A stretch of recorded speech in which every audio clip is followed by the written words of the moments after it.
Hello everyone, I'm Linda Almeida, Assistant Professor at Don Bosco College of Engineering, Fatorda, Goa. In this video, Optical Fiber Part 2, we are going to learn about modes of propagation, types of optical fibers, V number, application of optical fibers, like a fiber optic communication system, fiber scope, advantages of optical fibers over conducting wires. Let us begin with the first one, modes of propagation. The light propagates as an electromagnetic wave in an optical fiber. The light traveling through the optical fiber are divided into two types. One is axial rays and second is zigzag rays. A ray which gets repeatedly reflected from the walls of the fiber, phase shift occurs. So what is a mode? A mode is a light ray path along which the waves are in phase inside the fiber are known as modes. The number of the modes that a fiber supports depends upon the ratio d upon lambda, where d is the diameter of the core and lambda is the wavelength of the wave being transmitted. In a fiber of fixed thickness, the higher modes propagate at a smaller angle than the lower order modes. So this is the first one, higher order mode. Second one is the lower order mode, and this one which is passing along the axis is the zero order mode. It is called as axial ray. You can see here the higher order has a small angle, whereas the lower order has a larger angle. Now we'll see the types of optical fibers. On the basis of the modes of the light, how it is transmitted in optical fiber, there are two types of fibers. One is single mode fiber, that is SMF, and multi-mode fibers, that is MMF. Now single mode fibers has a small core diameter and can support only one mode of propagation, that is axial mode, whereas multi-mode fiber, that is MMF, have large core diameter and supports a number of modes.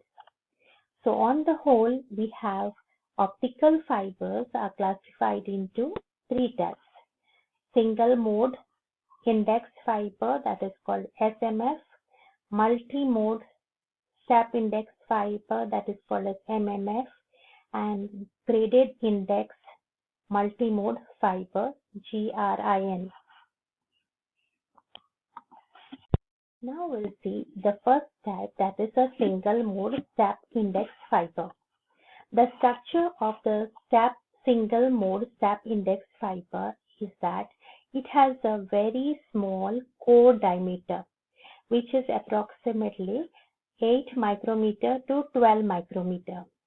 The core is made up of germanium doped silicon and is endorsed by a thick cladding of lower refractive index. The cladding is composed of silica doped with phosphorus oxide. That external diameter of the cladding is of the order of 125 micrometer.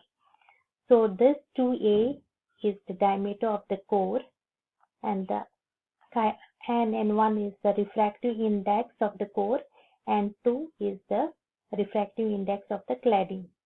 See the refractive index, it changes abruptly.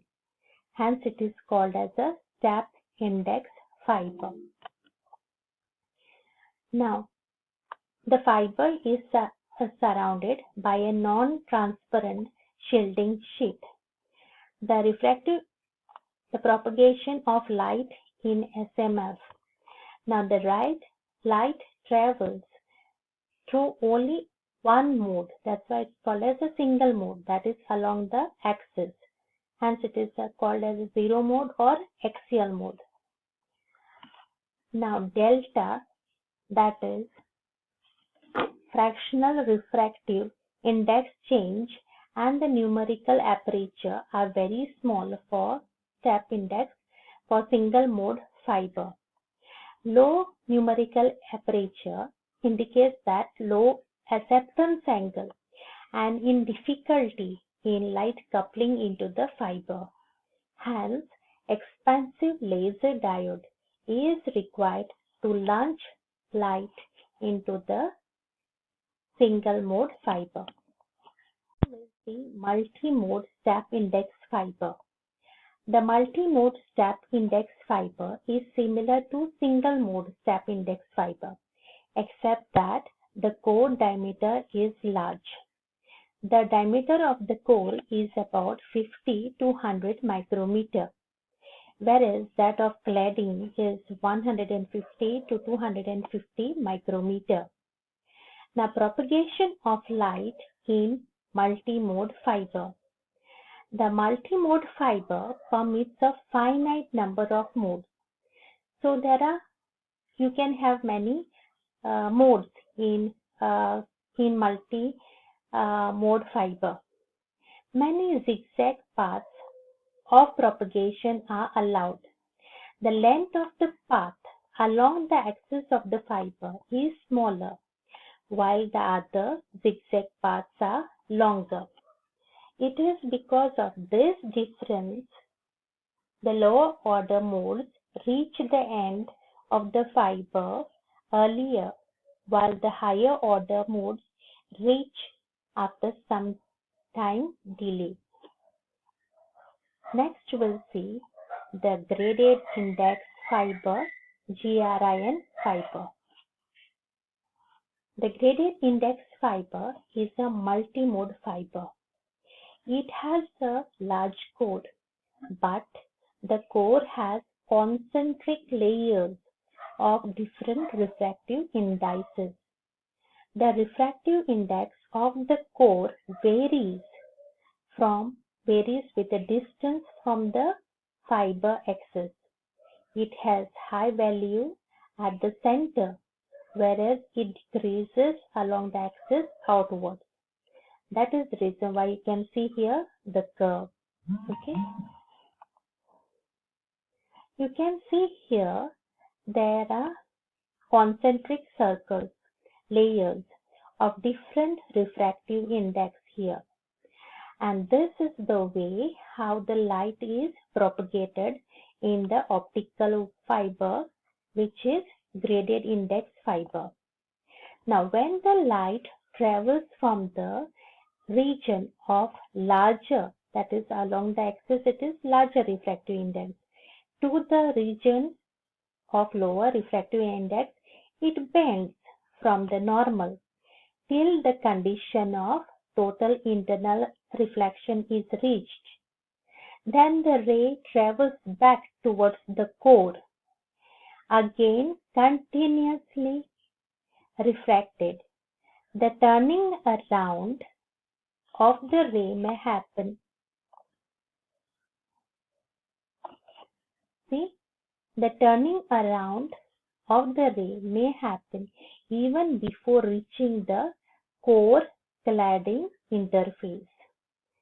In this way, the signal is transmitted. The signal dispersion is very low in green fiber.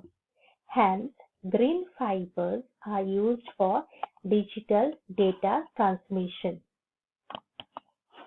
V number. V number is the normalized frequency of the fiber. Each mode has a definite value of V number, below which the mode is cut off. Now, V number is derived from this formula. V is equal to 2 pi a upon lambda square root of n1 square minus n2 square. A is the radius of the core. Lambda is the wavelength of the light propagating through the fiber. And n1 and n2 are the refractive index of the core and cladding. Na is the numerical aperture of the optical fiber. V is the number of the optical fiber. V is the number of the optical fiber. It is an indicator of how many number of modes the fiber can support. Now the number of the modes in case of step index fiber is Nm is almost equal to V square upon 2. Whereas the number of the modes in case of green fiber is V square upon 4.